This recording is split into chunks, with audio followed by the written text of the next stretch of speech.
Bismillahirrahmanirrahim. Assalamualaikum warahmatullahi wabarakatuh. Alhamdulillahirabbil alamin. Assalatu wassalamu ala Rasulillah wa ala alihi wa sahbihi wa man wala. Ikhwan fillah rahimani wa rahimakumullah wa barakallahu fikum. Alhamdulillah seperti kali ini kita bisa bertemu kembali. Insyaallah kita akan melanjutkan pelajaran kita di pelajaran hadis. Raditu billahi robba bil islami dina bi Muhammadin sallallahu alaihi wasallam nabiyya. Rabbi zidna ilma warzuqna fahma. Mudah-mudahan kalian semuanya dalam keadaan sehat walafiat dan selalu bersemangat untuk belajar mempelajari agama Islam yang mulia ini. Barakallahu fikum.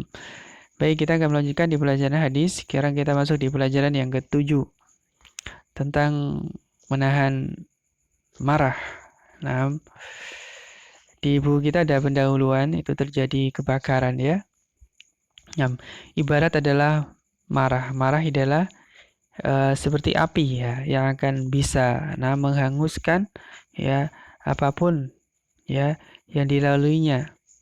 Jika api itu tidak bisa dikendalikan, maka api tersebut akan merugikan ya, akan menghilangkan dari apa-apa yang kita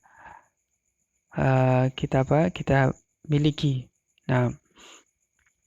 Ibarat adalah marah adalah api tersebut. Sama ya, kalau kita tidak bisa menahan amarah, maka kita akan mengalami kerugian yang sangat besar sebagaimana api yang membakar dari ya hal-hal yang berharga pada diri kita. Maka sebisa mungkin untuk kita bisa menahan amarah ya, agar tidak merugikan kita dan juga orang lain. Barakallahu fikum. Kita akan bahas ya hadisnya. Hadis yang ke-10 ya. Kita baca dulu hadisnya, hadis yang ke-10. An Sulaiman ibn Sardi radhiyallahu anhu qala kuntu ya jalisan ma'a Nabi sallallahu alaihi wasallam rajulani yastabbani fa'ahaduhuma ahmarra wajhuhu fanfakhat awdajuhu faqala Nabi sallallahu alaihi wasallam ya inni la'a'lama kalimatan aw qalaha dhahaba anhu ma yajidu law qala a'udzu billahi minasyaitan dhahaba anhu ma yajidu. Dari Sulaiman bin Sardi radhiyallahu anhu berkata, aku pernah duduk bersama Nabi sallallahu alaihi wasallam dan mendapati dua orang laki-laki yang saling mencela. Ya, salah seorang dari mereka memerah wajahnya ya, dan membesar urat lehernya dalam keadaan marah ya. Maka Nabi Muhammad SAW berkata, sesungguhnya aku mengetahui satu kalimat yang seandainya dia mengucapkannya maka akan hilang yang ada pada dirinya, yaitu dari amarah ya. Seandainya dia mengucapkan ya aku berlindung pada Allah dari syaitan, maka akan hilang apa yang ada pada dirinya dari kemarahan tersebut. Di sini ya ada perintah ketika kita sedang marah, maka ya untuk kita berlindung kepada Allah dari godaan syaitan, karena marah itu datang dari syaitan.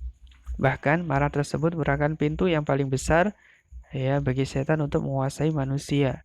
Ya, barakallahu fikum. Maka kita berlindung kepada Allah dari syaitan ketika sedang marah.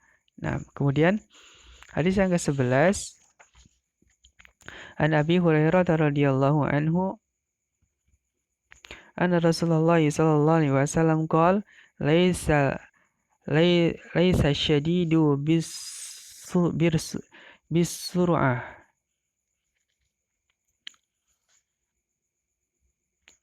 innama syadidul ladzi yamliku nafsahu 'indal ghadab. Dari Abu Hurairah radhiyallahu anhu bahwasanya Rasulullah SAW bersabda, orang yang kuat bukan orang yang menang dalam bergulat. Ya. Tetapi orang yang kuat adalah orang yang mengetahui yang bisa menguasai diri ketika marah. Jadi orang yang kuat ya sebenarnya adalah orang yang bisa menguasai diri ketika sedang marah. Walaupun dia bisa meluapkan amarahnya, tetapi kalau dia tahan, maka itulah orang yang kuat sebenarnya ya. Jadi bukan orang yang selalu menang dalam berkelahi ya. Tapi orang yang kuat adalah orang yang bisa menahan diri ketika marah. Nah, barakallahu fikum. Kita ke bimbingan hadis ya, bahwasanya kesungguhan setan dalam menyesatkan manusia ke dalam maksiat. Ya, ya jadi setan itu tidak henti-hentinya untuk menyesatkan manusia. Ya, dan di antara pintu yang terbesar masuknya setan terhadap manusia adalah dari pintu marah. Nah, jadi kalau orang sedang marah, maka setan masuk. Tadi ya, dalam hadis dikatakan wajahnya itu merah dan urat lehernya itu membesar. Ya, itu ya di antara bahwasanya setan sudah menguasai manusia. Nah, kemudian dampak buruk akibat kemarahan itu sangat banyak. Ya, di antaranya kezaliman, permusuhan, merusak hubungan, menghilangkan kecintaan, ya, dan seterusnya. Di antara dampak buruk dari kemarahan. Dan akhir dari kemarahan biasanya adalah penyesalan. Nah, kemudian perintah untuk berlindung kepada Allah dari godaan setan ketika sedang marah. Dan orang yang kuat adalah orang yang bisa menguasai diri ketika marah. Nah, barakallahu fikum. Ada biografi hadis, nama beliau adalah Sulaiman bin Sordi, wafat pada tahun 65 Hijriah. Namanya beliau adalah Sulaiman bin Sordi al-Khuzai, Abu Mutharif panggilannya. Nama jahilinya adalah Yasar. Kemudian diganti oleh Rasulullah SAW dengan nama Sulaiman. Beliau adalah ahli ibadah dan memiliki keutamaan di kaumnya. Nah, barakallahu fikum. Ya, baik. Untuk selanjutnya kita akan disampaikan tentang cara bagaimana kita meredam amarah. Nah, karena setiap orang punya sifat marah, ya. Tetapi ada marah yang terpuji dan ada marah yang tercela. Yang terpuji adalah ketika kita marah, ya, ketika ada dari agama Allah ini yang dicela, ya, maka kita marah, itu terpuji, ya. Tentunya dengan cara-cara yang syar'i ya. Dan ada marah yang tercela. Ya, marah yang tercela. Nah, yang yang dibahas dalam pembahasan ini adalah marah yang tercela. Karena marah yang tercela itu ya sudah dipengaruhi oleh setan. Nah, barakallahu fikum. Di antara cara untuk meredam amarah yang pertama adalah membaca isti'adah. Tadi ya yang a'udzubillahi minasyaiton. Nah, kemudian yang kedua adalah mengambil air wudhu.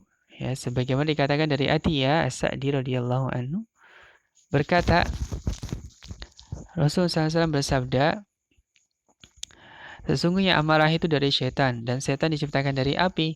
Ya, api akan padam dengan air. Maka apabila salah seorang dari kalian marah, hendaklah berwudu. Kemudian yang ketiga, menahan diri dengan diam. Ya, dari Ibnu Abbas radhiyallahu anhu dari Nabi Muhammad SAW bersabda, ya, barang siapa yang marah, hendaklah dia diam. Nah, ini sebagai langkah-langkah awal. Kalau kita sedang marah, maka diamlah. Ya. Kemudian yang keempat adalah mengubah posisi dengan duduk atau berbaring. Ya, dari Abu Dzar radhiyallahu anhu dari Nabi Muhammad sallallahu alaihi wasallam bersabda, jika salah seorang dari kalian marah, maka marah pada saat berdiri, maka hendaklah dia duduk.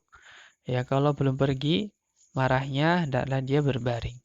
Nah, ini cara yang keempat yaitu merubah posisi. Ya, kemudian yang kelima adalah dengan mengingat-ingat keutamaan orang yang sanggup menahan amarah, ya, dan bahaya besar yang timbul dari luapan amarah.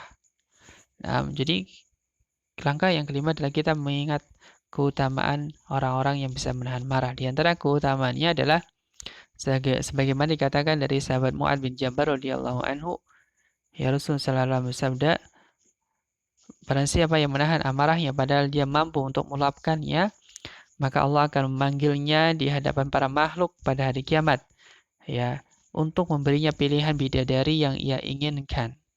Nah, ini balasan bagi orang-orang yang bisa menahan marah, ya. Dia akan mendapatkan bidadari, ya, ya, dan dia diberi kebebasan untuk memilih mana yang dia suka dari bidadari tersebut. Ini keutamaan yang sangat besar. Nah, barakallahu fikum. Ini diantara 5 cara ya, bagaimana kita bisa meredam amarah. Yang pertama tadi dengan isti'adah, ta'awud. Yang kedua dengan wudhu. Yang ketiga dengan merubah posisi. Kemudian yang keempat ya dengan apa tadi? Merubah posisi. Yang keempat, yang kelima adalah mengingat keutamaan dari ya menahan amarah. Nah, barakallahu fikum. Ini saja di pelajaran yang ke-7, mudah-mudahan bisa bermanfaat dan kita bisa mengamalkannya bersama ya untuk bisa menahan diri ketika sedang marah. Nah, wallahu taala alam bisawab. Subhanakallahumma bihamdika asyhadu an la ilaha illa anta astaghfiruka wa atubu ilaik. Assalamualaikum warahmatullahi wabarakatuh.